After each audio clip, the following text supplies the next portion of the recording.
Over the years, you've heard me ask wealth manager Warren Ingram the big questions. How do we invest wisely? How do we protect our family's future?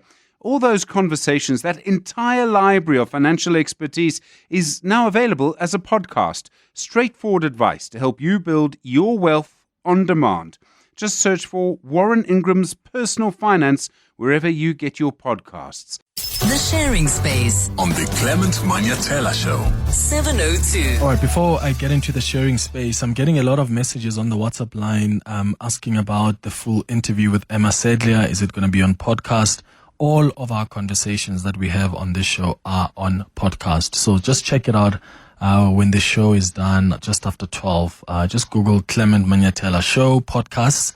All the conversations that we've had today and the other days before should be coming up. So please send it to parents out there. Send it to your family members.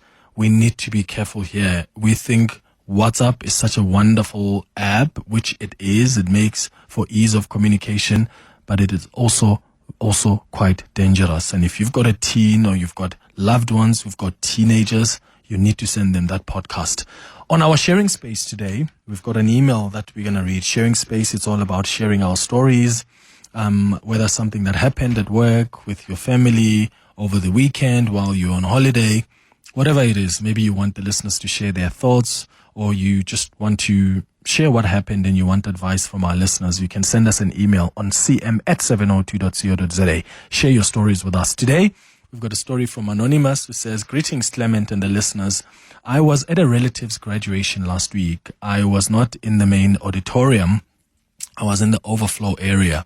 There were a lot of people with children in the room where the overflow area was. One lady in particular had a small baby, about 6 months old.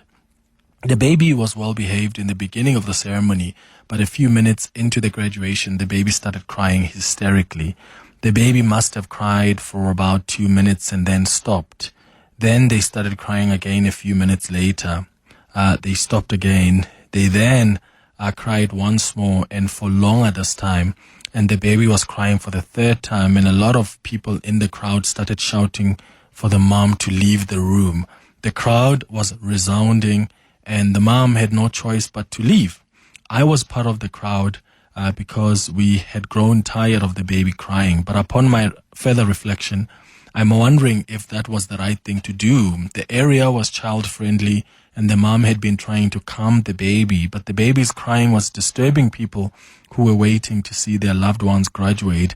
I don't know what kind of response would have been sufficient. Please ask your listeners how moms handle being with kids in areas where people may not be child-friendly. I'm also wondering if your listeners think our society is child-friendly." All right, Anonymous, thank you so much for the email.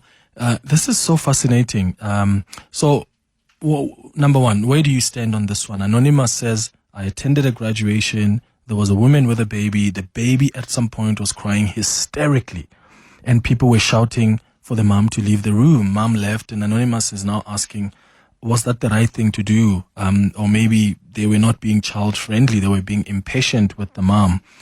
What would you expect in a scenario like that? Honestly, I would expect that if there's a child who's crying hysterically and that is beginning to disturb the proceedings, the mom has to go out with the child and calm them down until the child is calm and they can come back to join the proceedings.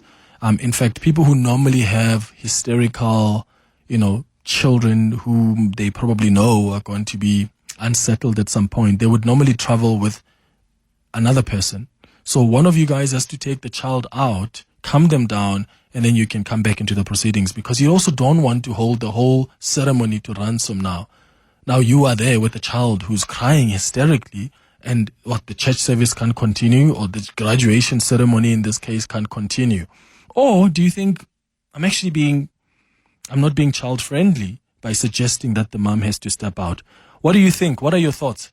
011-883-0702. You can send us WhatsApps as well on 072-702-1702. Was Anonymous correct to be joining the group of people who were shouting for the mom to leave the room at this graduation ceremony because the child was crying hysterically? What other option existed there? Should they have allowed the child to just cry there and disturb the proceedings? I don't know.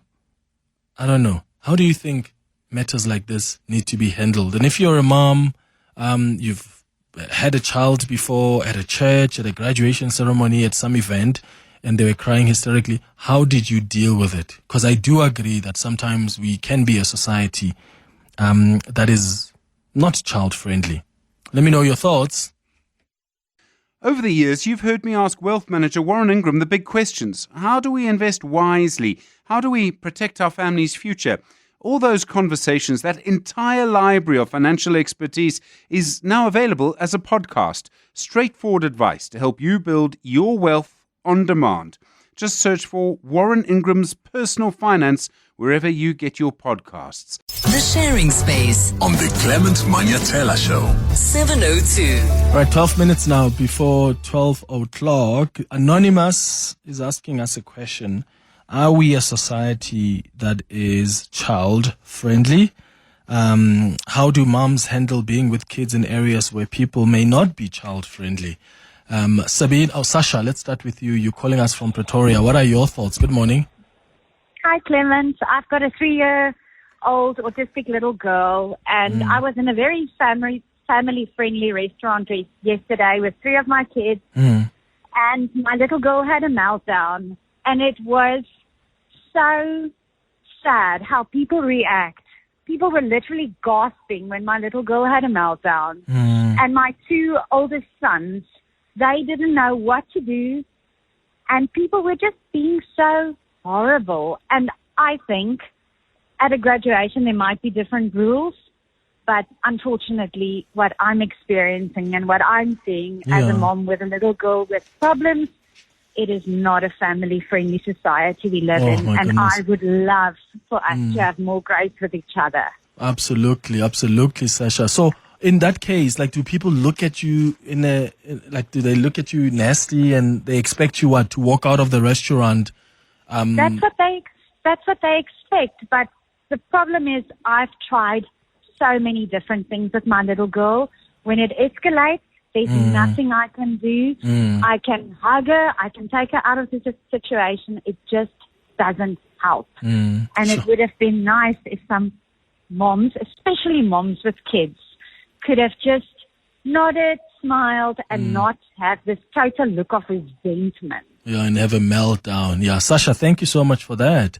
Are you that type that will have a meltdown and you get so angry and you give these angry looks when there's a mom or dad or someone there with a child that's crying, that's hysterical? I mean, in Sasha's point, her little girl, who's got a condition, you don't even know that context.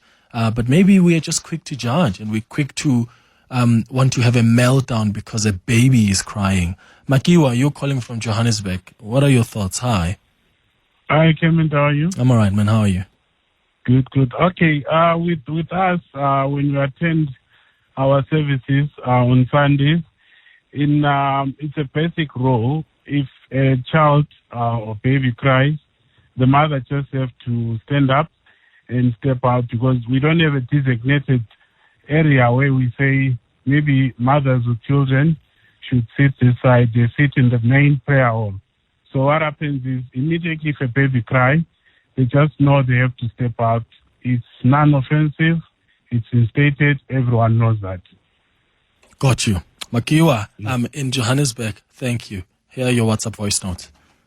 Clemens, I think there's an unspoken rule amongst people about children and crying. It's their way of communicating, and the child obviously was communicating that it needed some sort of attention. Either the bum was wet, or they're hungry, or they're overstimulated, and it's up to the mom to actually do something about it. I don't agree with shouting at the mom, but if she wasn't doing anything about it, I would definitely have gone up to her and said something. So no, I don't think Anonymous was right to be shouting, but there is an unspoken rule about that sort of thing.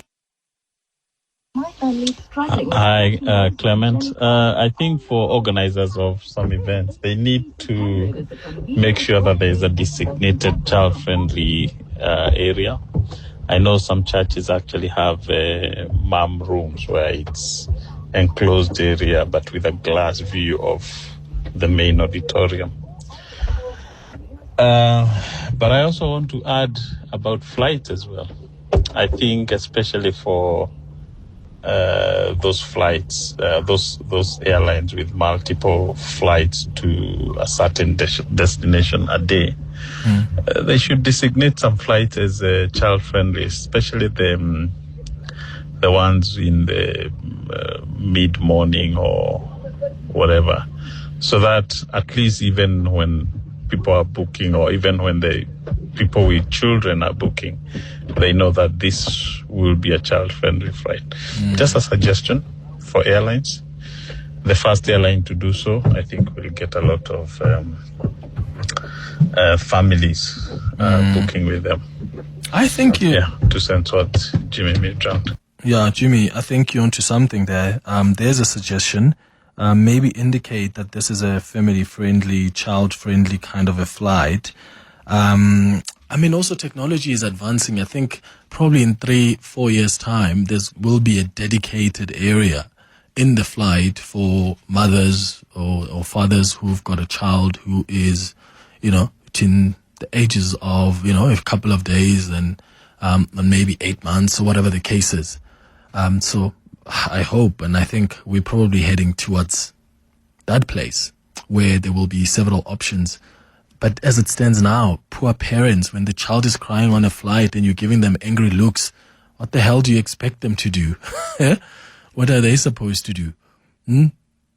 Jump out of the plane? Lebo, you calling from Johannesburg. Hi. Hello, Clement. I'm finding your conversation so fascinating. And I think it's a very gendered conversation. I bet you that if a man is with a child, a small child, and a child cries, the women will rush to help the man. So the judgment is not only on the fact that your child is crying.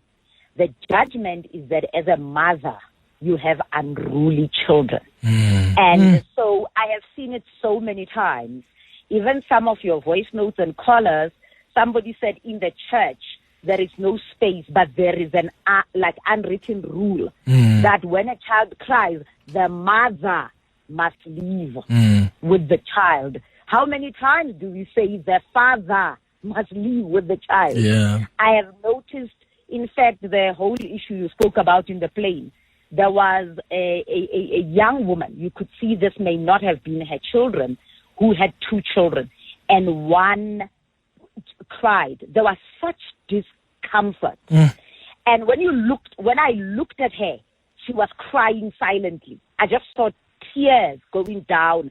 But it was, I don't know, as if what had happened in that plane. And I've also traveled, and I have seen men travel with unruly toddlers. And the women were oohing and eyeing. It's like, oh, this man is doing the greatest thing on earth, and it's so cute, and let us help you. So it is such a loaded issue about, it's not whether we are child-friendly. It's what judgment do we have around children's behavior generally. I bet you, if it's a man, 3 women would actually be falling over each other to help with the child. Falling, literally, wanting to stretch each other's eyes out to help, not when it's a woman. We are very unkind to women. We are also unkind to single women because you also don't know the story of why a woman would carry a small child to a graduation, knowing the kind of childcare issues that we have in this country, but very unkind to mothers. If it was a man, we would be oohing and eyeing. There would have been a woman picking up the child and volunteering to go out themselves. True, yeah. Lebo, thank you so much for raising this element of, there's a gendered layer here. And to Lebo's point, I mean, how many times do we say a man must walk out? When a man is with a child who's hysterical, do you give them the angry looks? Or as Lebo suggests, do you fall over as women trying to assist?